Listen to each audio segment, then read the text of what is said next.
దీంట్లో చాలా అంటే చాలా వరస్ట్ మూవీస్ ఉన్నాయి, అలా అని కొన్ని బెస్ట్ మూవీస్ కూడా ఉన్నాయి. ఏమేమో పెద్ద పెద్ద కళాఖండాలు తీస్తున్నారు.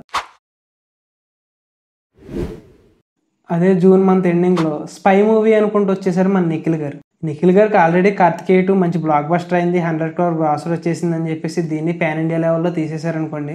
కానీ పాన్ ఇండియా లెవెల్లో ఉన్న కంటెంట్ అయినా ఉందంటే ఏదో తీస్తారు, ఏదో తీద్దాం అనుకున్నారు, ఏదో తీస్తారు. స్పై యాక్షన్ థ్రిల్లర్ అంటే మంచి ఎంగేజింగ్గా ఉంటుంది కదా అనుకుని వెళ్ళి థియేటర్లో కూర్చుంటే స్టార్ట్ అయిన 5 నిమిషాలకే నీరసం వచ్చింది. ఏదో స్టోరీ అనుకుని ఏదేదో తీసినట్టున్నారు స్పై మూవీ. స్పై థ్రిల్లర్ కావాల్సిన ఏ ఆస్పెక్టు లేదు మూవీలో. ఇప్పుడు జులై వచ్చేసింది. జులై అంటే మనకు గుర్తొచ్చేసేది బ్రో బ్రో బ్రో. వెంటనే 30 రోజుల్లో 40 రోజులు 50 రోజుల్లో షూటింగ్ తీస్తారు మూవీని.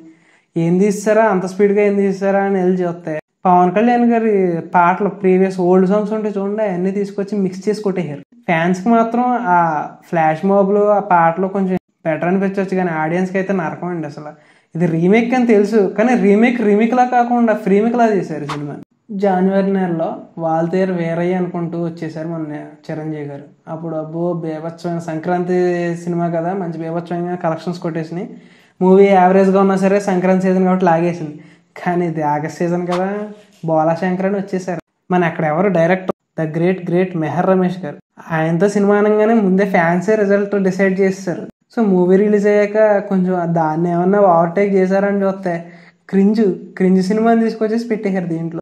నిజంగా ఫస్ట్ హాఫ్ అయ్యేటప్పటికే జనాలు అవుట్ థియేటర్ నుంచి, అంత దరిద్రంగా తీశారు ఈ మూవీ. సెప్టెంబర్ మంత్లో ఖుషి, మన విజయ్ దేవరకొండ గారు సమంత గారు నటించిన మూవీ. అండ్ ఈ మూవీ స్టార్ట్ అయింది వీళ్ళిద్దరు కాంబినేషన్ మూవీ అనగానే బీభత్సమైన బడ్జ్ పెరిగిపోయింది. బడ్జ్కి మళ్ళీ సాంగ్స్ అడ్వాంటేజ్, బీభత్సమైన క్రేజ్ వచ్చేసింది సాంగ్స్కి.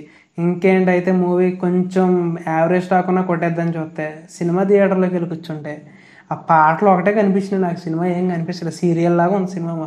కాశ్మీర్లో లొకేషన్స్ కొంచెం బెటర్ అనుకుంటాండి, మిగిలిన ఏది సేమ్ సీరియల్ స్టోరీ, సీరియల్ నడిపించినట్టే ఉంది సినిమా. అసలు ఆ ఖుషి, పాత ఖుషి టైటిల్ని దీంట్లో పెట్టి చెడగొట్టేశారు అనిపించింది. పవన్ కళ్యాణ్ గారు ఖుషి ఎంత బాగుంటుంది, ఈ ఖుషిని చెడగొట్టేశారు. సో ఇదొక వరస్ట్ మూవీస్. అన్ని మూవీస్ రిజల్ట్ ఒకేలా ఉంటాయి అనుకోం కదా, సో ఇది అలా అయిపోయింది. సరే పడుకో, ఏముందిలే. ఇంకా ఇప్పుడు వచ్చేసిందండి సెప్టెంబర్లో ఇంకో పెద్ద కళాఖండం, స్కంద. మన రామ్ గారు బోయపాటి గారు కాంబినేషన్ అంటే ఫస్ట్ స్టార్ట్ అయిన కాడి నుంచి బీభత్సమైన బడ్జెట్, బీభత్సమైన ఎక్స్పెక్టేషన్స్ అన్నీ ఉన్నాయి. ఇంకేంటైతే కొట్టేస్తారో మంచి మాస్ బాంబ్ పడబోతుంది రామ్కి అని అనుకుని తీరా వెళ్తాయి. ఆ ఫైటింగ్లు, ఆ స్టోరీ, ఆ రొటీన్, ఆ సాంగ్స్, ఆ బ్యాక్గ్రౌండ్ మ్యూజిక్ తమన్ గారు మామూలుగా రాడ్ పెట్టలేదండి బాబు. మన బోయపాటి గారు అయినా మంచిగా తీసారా అని చూస్తే తెలిసిందే కదా, ఆయన కొడితే గాల్లో 10 మంది వెళ్ళాలి, లేదంటే ఆయన సాటిస్ఫై ఎవరంట. సో అలాగే పెట్టారు. ఆడియన్స్ కూడా అక్కడ ఒక గుద్దుకి 10 మంది అలా బయటకు వచ్చేసేవాళ్ళు. ఇక అక్టోబర్ నవంబర్ రిలీజ్ అయిన మూవీస్ అన్నీ కూడా ఓకే పర్లేదు, యావరేజ్గా అయినా అబోవ్ యావరేజ్ కంటెంట్, మంచి హిట్ కంటెంట్ ఉన్న మూవీస్ అవి వచ్చినాయి. ఈ డిసెంబర్లో మాత్రం ఎక్స్ట్రా అనుకుంటూ వచ్చేసారు మన నితిన్ గారు. నిజంగా సినిమాలో ఎక్స్ట్రా ఉన్నా బాగుండేదండి, ఎక్స్ట్రా కూడా లేకుండా చాలా తక్కువగా తీశారు మూవీని.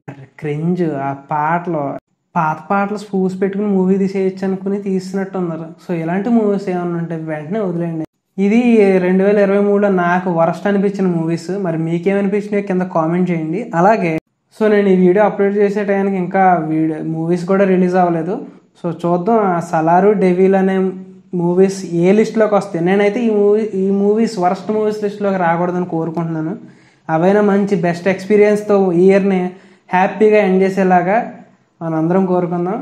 అండ్ ఇది ఈ వీడియో. నెక్స్ట్ బెస్ట్ మూవీస్ కూడా పెట్టబోతున్నాను. సో ఆ బెస్ట్ మూవీస్ని మీరు మిస్ అవ్వకుండా ఉండాలంటే